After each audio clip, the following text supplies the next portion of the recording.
সুদ, ঘুষ, দুর্নীতি, যৌতুক, মদ ছিল আমার নিত্য সঙ্গী। লোহার হাতুড়ি দিয়ে এবার ওর পিটানো শুরু হবে।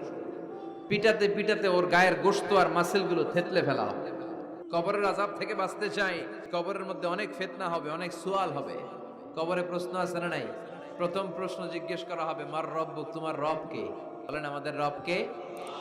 ওমা দীনুক, তোমার ধর্ম কি? বিষ্ণুনবীর চেহারা দেখিয়ে বলা হবে, তারিফু মান হাযার রাজুল, এই লোকটারে চিনো? আমরা কি বলবো? আমরা চিনি, উনি আমাদের প্রিয় রাসূল মুহাম্মদুর রাসূলুল্লাহ সাল্লাল্লাহু আলাইহি ওয়াসাল্লাম। এরপরে জিজ্ঞেস করা হবে, এগুলো কোত্থেকে শিখলা? আমরা বলবো, কোরআন থেকে। ফায়ুফসাহু লাহু কবরুহু ৭০ যিরাআন, সুন্দর সুন্দর উত্তর করতে পারলে আপনার কবরটারে ৭০ হাত লম্বা করে দেয়া হবে।